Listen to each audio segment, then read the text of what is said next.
여러분 안녕하십니까, 강신업 변호사입니다. 김계리 변호사가 특검을 또 강하게 비판했는데요, 조악하기 짝이 없는 소설을 쓰려고 수백억을 들여서 수사를 했느냐, 역대 최악의 특검이다. 저도 그렇게 말씀을 드렸죠. 이 조은석 특검, 내란 특검은 역대 최악의 특검입니다. 무려 182일을 수사를 했습니다. 그리고 수백억을 들였습니다. 또 뭐 검사, 또 뭐 수사관, 그야말로 수백 명을 동원했습니다. 그래서 나온 것이라고는 결국은 태산명동의 서일필, 뭐가 나왔습니까? 정말 내란 몰이 하다가 결국은 실패한 것인데, 아마 역대 최악의 특검으로 평가받을 거고, 그리고 아주 추악한 그런 더러운 불명예를 쓰게 됐다라고 봐야 되는데요. 김계리 변호사가 여기 대해서 또 폭격을 하고 있습니다. 김계리 변호사가 이진우 수도방위 사령관에 대한 증인신문 이후에 특검사를 강하게 비판했습니다. 김계리 변호사는 자신의 페이스북을 통해서 이진우 수방사령관에 대한 증인신문이 오전 10시 10분에 시작해서 밤 10시 50분에 끝났다면서, 오전 10시 10분입니다. 밤 10시 50분입니다.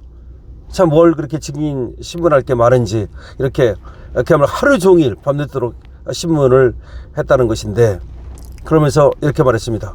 특검의 수사 결과 발표 보도자를 보면서 고작 이런 조악하기 짝이 없는 소설을 쓰려고 수백억 원을 들여 수사를 했나 싶더라. 그러니까 이제 이진우 사령관에 대한 신문을 끝으로 사실은 이 특검이 이제 종료가 된 거거든요. 그래서 이제 밤 10시 50분까지 한 거 아닙니까?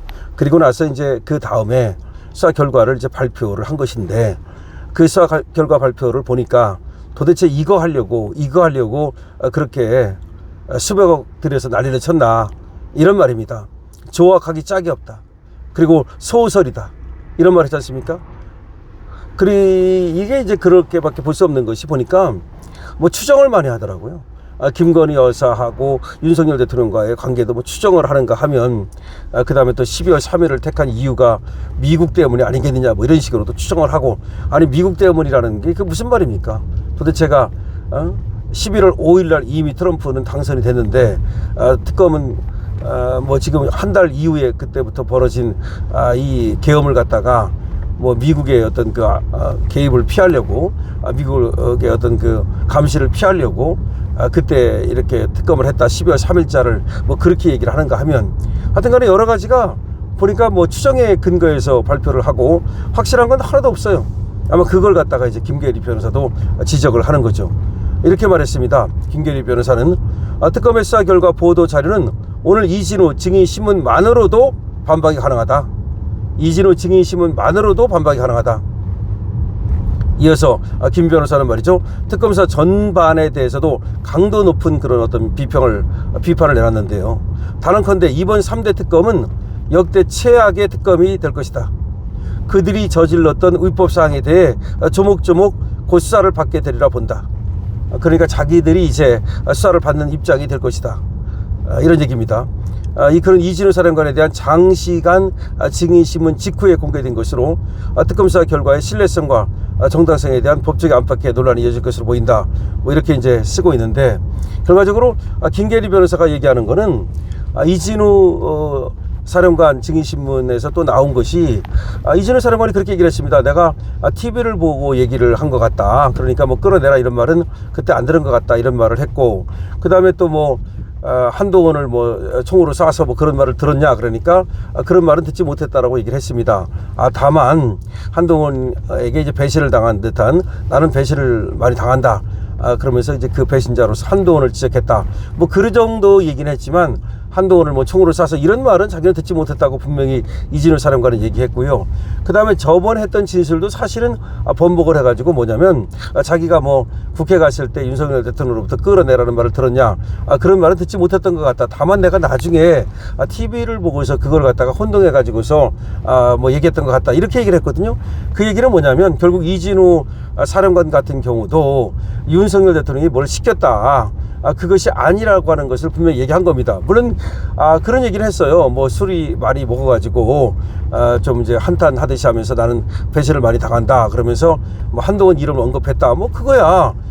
술 먹고 나서 이제 좀 한탄하듯이 그렇게 얘기를 했다는 건데, 그것 때문에 뭐 그것이 계엄을 모의했다, 뭐 또 내란을 모의했다, 뭐 그런 얘기는 성립되지 않는 것이고, 또 그것 때문에 뭐 한동훈이를 갖다가 뭐 어떻게 하려고 그랬다, 한동훈을 어떻게 하기 위해서 계엄을 했다, 뭐 그런 얘기는 전혀 성립되지 않는다는 것이죠. 그러니까 이진우 수방사령관이죠, 지금 얘기를 들어보면은 뭐 오히려 지금 윤석열 대통령한테 유리한 얘기가 나온 거죠. 그러니까 이제 김계리 변호사가 지금 그 신문이 뭐 장시간 진행됐는데 거기에서 나온 얘기를 보니까 정말 이 특검이 너무나 허술하다, 아무것도 아닌 걸 가지고서 이렇게 내란 몰이를 하려다 보니까 정말 조악하기 짝이 없는 소설을 쓰고 있다 라고 비판을 하고 있는 겁니다. 뭐 김계리 변호사 외에도 윤석열 대통령 변호인단에서 뭐 유정아 변호사도 그렇고 지금 이 내란 특검에 대해서 굉장히 비판을 많이 하고 있습니다. 그러니까 이게 뭐 확실하게 뭘 얘기하는 것이 아니고 그냥 추정에 의해서 또 어떤 자기들의 어떤 그 상상에 의해서 그렇게 해서 어떤 결과를 내놓는 그걸 보고서 어떤 사람이 그 수사 결과에 대해서 과연 동의를 하겠는가 이런 말이고, 과연 그걸 갖다가 그런 수사 결과를 갖다가 이제 공수장으로 내놨을 때 과연 그걸 갖다가 누가 법원에서 믿어주겠는가, 뭐 이런 얘기를 또 이제 다른 변호사들도 하고 있습니다. 자, 김계리 변호사는 조악하기 짝이 없는 소설이다 라는 그 한마디로 그냥 이번에 내란 특검이 얼마나 부실한 수사를 했는가, 그리고 또 팩트가 없이, 그리고 또 증거도 없이 계속해서 그 무리한 그런 어떤 기소를 했는가 라고 하는 것을 얘기하고 있습니다. 자, 내란 특검, 조은석 특검, 그렇지 않아도 뭐 많은 사고를 쳤습니다. 미군 기지를 그냥 압수수색하는 바람에 지금 그 미군과의 갈등이 생겼고, 미국과의 엄청난 갈등이 생긴 거죠. 사실은 이제 오산 미 공군 기지를 갖다가 우리나라 공무원증으로는 들어가지 못하게 됐다는 거는, 이거는 뭐 보통 갈등이 아닙니다. 그리고 사실상 우리 쪽에서 뭐 아무 소리도 못하고 말이죠, 그냥 끌려다닐 수밖에 없었고, 미국에서 분명히 이의를 제기했잖아요, 외교부에다가. 그거에 대해서 해명해달라고 얘기를 했는데도 불구하고 2달이 넘도록 안 보냈다는 거 아닙니까? 또 안 보내는 건 뭡니까? 예를 들어서 확인해 본 결과 이렇게 됐는데, 어떻게 보면 이제 소파 규정상 우리가 먼저 통보를 했어야 되는데 그러지 못한 점에 대해서는 뭐 이거함으로 생각한다든지 뭐가 있어야 될 거 아닙니까? 아니 그 이재명 정부 일하는 거 보면은 아니 왜 안 보냅니까? 걔 무시하는 겁니까? 그러면 오히려 미국 측에서는 무시당했다고 생각하지 않겠습니까? 무시당했다고 생각하니까 그냥 일방적으로 말이죠, 한국 공무원으로는 못 들어오게 딱 그냥 막아버리는 거 아닙니까? 만약에 우리가 예를 들어서 거기에 대해서 해명을 하면서 유감으로 생각한다, 근데 이렇게 된 건데 그 점에 대해서는 앞으로 이렇게 하겠다, 그러면 분명히 거기에 대해서 뭐 일방적으로 미국 측도 그렇게 뭐 문을 봉쇄하다든지 그러지 않았을 거예요. 그냥 걔 무시해버리니까 답변을 안 했다는 거야. 그러면 미국 측에서 뭐라고 생각하겠습니까? 그러니까 그냥 문을 갖다 봉쇄해버리는 거 아닙니까? 그래서 이재명 정부가 일을 하는 거 보면은 관세 협상도 그렇고 협상을 뭐 잘했다고 뭐 그렇게 설레발을 쳤는데, 굉장히 설레발만 치지 일을 못한다는 것을 알 수 있습니다. 그러면서도 뭐 업무 보고를 갖다가 뭐 공개적으로 받는다면서 뭐 생방송을 하는 걸 보면 참으로 기가 막히다. 그래서 국힘에서는 뭐라고 얘기했냐면 생방송 많이 해라, 그리고 제발 좀 사고 좀 많이 쳐라. 이재명이 사고를 치면 칠수록 지금 지지율이 뚝 떨어진다는 거 아닙니까? 통일교 얘기가 나오고, 근데 통일교 얘기뿐만이 아니라는 거예요. 지금 이재명이 또 돌아다니면서 사고 치는 거 있잖아요, 말 툭툭 던지고 말이죠, 저렴한 그런 어떤 인격을 보여주고, 이런 것들이 이재명 지지율을 완전히 까먹고 있다는 거죠. 물론 개딸들이야 뭐 우리 편 잘한다고 떨어뜨리겠지만, 정말 쟤들이 말하는, 니들이 말하는, 그러니까 어느 편도 아닌 중도층이 있다면 그 사람들이야말로 이재명에 대해서 실망해가지고서 아직 이재명에 대한 지지를 철회하고 있다는 거죠. 자, 어쨌든 간에 지금 김계리 변호사가 내란 특검에 대해서 지금 내란 특검이 끝나가면서 내놓은 그 허술한 어떤 그런 수사 결과에 대해서 또 한마디 확실하게 했습니다. 여러분 어떻게 생각하십니까? 여러분들께서도 많은 댓글 달아주시기 바랍니다. 강시엽TV입니다. 좋아요, 구독을 부탁드립니다.